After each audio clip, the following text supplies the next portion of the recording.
Audio Jungle.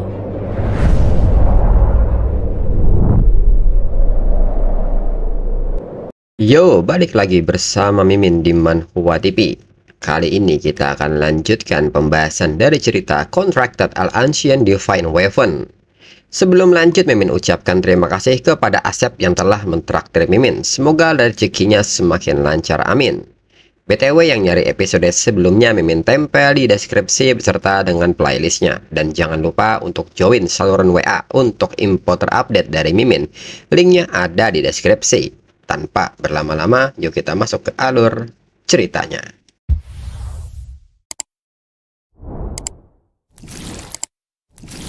Cerita berlanjut. Kemudian Han Zhan bersama yang lainnya pun mulai berkendara menuju luar kota.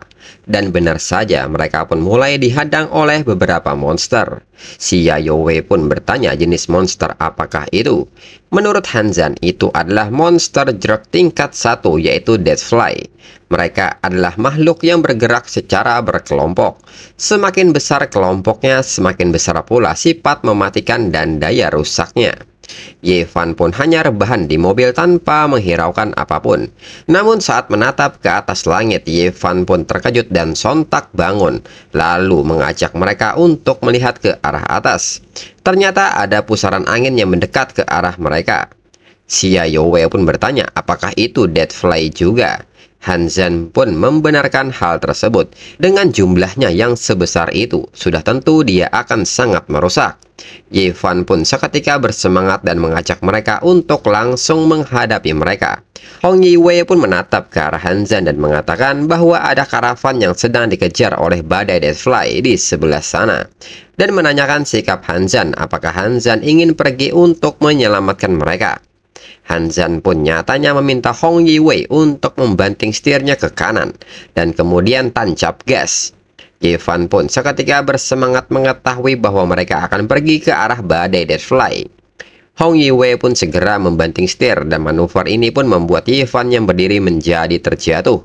Yevan pun menyebut bahwa ini benar-benar mendebarkan. Di sisi lain, karavan yang saat ini dikejar oleh badai Deathfly pun terus menancap gasnya. Dan beberapa mobil di belakangnya pun mulai terbawa angin akibat badai Deathfly.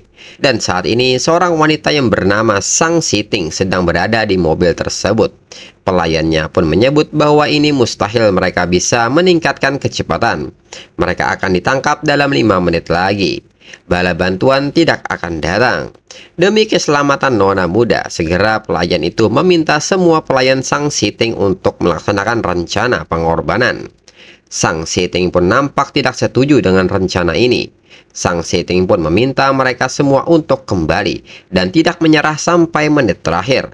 Namun para pelayan tidak ingin hal tersebut karena tugas mereka adalah melindungi nona muda. Dan seketika dua mobil pun berbalik arah dan menjalankan rencana pengorbanan. Dan mereka pun mulai melakukan penyerangan kepada badai Deathfly. Namun serangan mereka tidak ada artinya dan berakhir dengan hancurnya dua mobil yang menghadang badai Deathfly. Mengetahui hal ini, Sang Siting pun menangis dan menyebut bahwa ini semua gara-gara dirinya. Pelayan pun menyebut bahwa melindungi Sang Siting adalah suatu kehormatan bagi mereka. Untuk itu, pelayan meminta Sang Siting tidak menyalahkan dirinya sendiri. Kemudian Sang Siting pun mendengar sebuah suara dan bertanya-tanya suara apakah itu. Dan ternyata itu adalah kelompok Han Zhan yang mulai melakukan penyerangan kepada badai Deathfly. Han Zhan pun mulai memainkan melodi spirit dari si Yayoi, dan serangan ini tentunya mulai menjatuhkan kumpulan Deathfly. Sang Siting yang penasaran pun segera menengok keluar jendela. Sang Siting pun seketika takjub dengan serangan itu karena dirinya belum pernah melihat ada seseorang yang bisa membubarkan badai Deathfly. Pelayan pun juga berpendapat demikian. Ternyata orang sekuat itu benar-benar ada. Kemudian sekumpulan Deathfly pun mulai melancarkan serangan balik. Yevan pun segera berdiri di depan Han Zhan dan memintanya untuk berhati-hati. Hingga Yevan terkena serangan tersebut dan seketika terjatuh. Namun anehnya Yevan menikmati hal ini. Dia merasakan sakit dan menyenangkan. Han Zhan pun menyebut benda ini beracun. Jika mereka tidak disingkirkan tepat waktu, mereka dapat membunuh Yevan hanya dalam beberapa detik. Namun nyatanya benda itu perlahan mulai terlepas sendiri, dan ini mengagetkan Hanzan.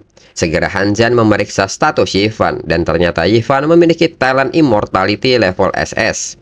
Hanzan pun seketika bertanya-tanya apa ciri-ciri immortality-nya. Apakah pemulihan cepat atau abadi? Yifan yang memperhatikan muka Hanzan yakin bahwa Hanzan mulai menebak apa talent level SS-nya. Yifan pun meminta Hanzan untuk mendekat dan memohon kepadanya. Maka dirinya akan memberitahu Hanzan. Namun Hanzan sendiri menyebut kalau Yifan tidak ingin memberitahunya juga tidak apa-apa. Lagi pula dirinya tidak tertarik. Yifan pun kaget bahwa ini ternyata tidak menarik sama sekali bagi Hanzan. Lalu, tiba-tiba Hanzan bersin di saat mereka terus melanjutkan perjalanan. Hanzan pun bertanya-tanya apakah dirinya sedang sakit, atau mungkin seseorang sedang memikirkan dirinya. Lalu si Yayoi pun memberitahu Hanzan bahwa sepertinya mereka sudah sampai di lokasi tugas pertama. Yifan pun seketika memperhatikan tempat itu. Dan ternyata di depan mereka saat ini ada beberapa Deathfly yang sedang menghadang mereka. Dan Deathfly sendiri ternyata sudah bersiap menyerang mobil mereka. Menyadari hal ini, si Yayoi pun bersiap dan merubah dirinya ke bentuk Wyvern Spirit-nya. Hanzan pun menyebut bahwa mereka bisa mulai sekarang, karena seluruh area ini penuh dengan poin. Dan seketika kumpulan Deathfly pun maju untuk memberikan serangan.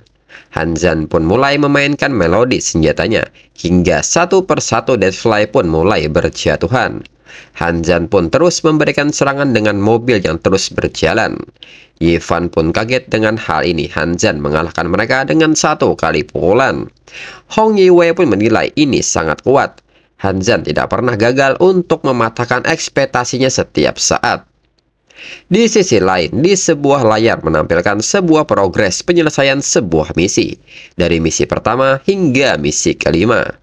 Mereka pun bertanya-tanya kapan kota Shanghai mendapatkan tim sekuat itu. Mereka sangat luar biasa. Selain itu, ini tidak termasuk waktu perjalanan. Rata-rata waktu yang dibutuhkan hanya 10 detik per tugas. Ini adalah pembantaian sepihak. Mereka pun menduga bahwa ini adalah master pertempuran garis depan yang kembali ke sini hanya untuk mengacaukan mereka. Lalu setelah mereka memeriksanya, mereka mengetahui bahwa itu adalah tim 0527 dari Deep Blue City. Orang itu pun nampak sangat marah dan menyebut bahwa tim penjaga dari Deep Blue City sebenarnya datang ke sini untuk menyelesaikan tugas poin di kota mereka. Orang itu pun bertanya-tanya apakah mereka mencoba untuk mempermainkan mereka. Orang itu pun meminta pasukan pertama untuk berkumpul dan meminta pasukan pertama untuk mengikutinya untuk menyelesaikan tugas yang tersisa. Dirinya akan menunjukkan pada mereka terbuat dari apakah mereka ini. Kemudian orang itu pun mulai berkendara bersama timnya dan menyebut bahwa kota Shanghai memiliki begitu banyak tim penjaga sekarang. Sepertinya tidak ada yang senang dengan tugas pengganggu itu. Jika mereka bersatu, mereka pasti bisa menangani tugas membersihkan Magic Tile Snake yang akan datang. Seseorang dari mereka pun membenarkan hal tersebut, dan mereka akan menunjukkan kepada tim 0527 apa yang mereka bisa lakukan. Namun setelah sampai di tujuan, mereka pun dikagetkan dengan kondisi di area tersebut. Monster Magic Tile Snake telah dikalahkan. Kembali orang yang bertugas memimpin tim itu pun sangat kesal. Tugas pengganggu itu sudah keterlaluan. Kemudian ketua tim pun meminta seseorang dengan nama Jauya untuk berbalik arah dan menemukan tim 0527 itu. Dirinya harus menghadapi mereka. Jauya pun mengerti. Namun salah seorang meminta ketua tim menunggu. Ketua tim itu pun memintanya untuk membiarkan dirinya pergi dan jangan menahan dirinya. Namun orang itu mengatakan bahwa sepertinya tim 0527 sudah menyerahkan tugas mereka dan sudah meninggalkan kota Shanghai. Karena seseorang baru saja melihat truk pickup hitam khas mereka meninggalkan kota. Dan hal ini pun sangat mengagetkan ketua dari tim tersebut. Kemudian di markas besar organisasi penjaga, seseorang merasa aneh. Mengapa tingkat penyelesaian tugas di Shanghai City, Deep Blue City, dan sekitarnya tiba-tiba melonjak pesat? Orang itu pun bertanya-tanya apakah ada sesuatu yang tidak biasa terjadi. Dan orang ini adalah orang ketiga di komando, yaitu Su Mingxuan. Lalu seorang petugas pun melaporkan bahwa baru-baru ini tim pengganggu tugas muncul di Deep Blue City. yang mengkhususkan diri dalam mengambil tugas dari kota lain. Dan ini memicu reaksi berantai. Su Mingxuan pun segera meminta kepadanya untuk pergi mengambilkan file tim tersebut untuknya. Petugas itu pun mengerti dan segera pergi. Su Mingxuan pun nampak penasaran dengan pengganggu tugas ini dan ingin melihat siapakah mereka. Tak lama berselang, petugas itu pun kembali dengan file yang diminta. Su Mingxuan pun berterima kasih dan meminta petugas itu untuk kembali. Setelahnya, Su Mingxuan pun mulai memperhatikan file tersebut dan di sana terlihat daftar anggota dari tim 0527. Namun Su Mingxuan sangat kaget mengetahui bahwa kedua file itu sangat rahasia dan bertanya-tanya bagaimana ini mungkin. Dan Su Mingxuan pun penasaran apakah file terakhir bisa menjadi sangat rahasia juga. Dan nyatanya file ketiga tidak menampilkan informasi apapun. Su Mingxuan menyebut bahwa ini pasti ada kesalahan pada filenya. Dan di saat yang sama, tiba-tiba sebuah telepon berbunyi. Su Mingxuan pun segera mengangkat panggilan tersebut. Dan sang penelpon pun menyapa Komandan Su Mingxuan dan menyebut bahwa dirinya adalah Lin Jingxuan. Seketika Su Mingxuan pun kaget dan menyadari bahwa Lin Jingxuan adalah kepala zona perang kedua. Su Mingxuan pun tak habis pikir bagaimana orang besar seperti dia menghubunginya. Su Mingxuan pun segera menyapa balik dan bertanya apakah ada instruksi untuk dirinya. Lin Jingxuan pun meminta Su Mingxuan untuk berhenti menyelidiki file yang Su Mingxuan miliki. Mereka telah melampaui tingkat izin dari Su Mingxuan. Su Mingxuan pun sangat mengerti dengan instruksi ini. Setelahnya, Su Mingxuan menyebut ini konyol. Apa sebenarnya identitas asli Han Zhan? Untuk menjadikan kepala zona perang kedua, Lin Jingxuan menghubungi dirinya secara pribadi. Dan di tempat lain saat ini, Han Zhan bersama Xia Youwei sedang berhadapan dengan seekor monster jerak dengan ukuran yang besar. Dan untuk episode selanjutnya, tunggu 2 minggu lagi untuk 2 chapter berikutnya. Sekian dan terima kasih.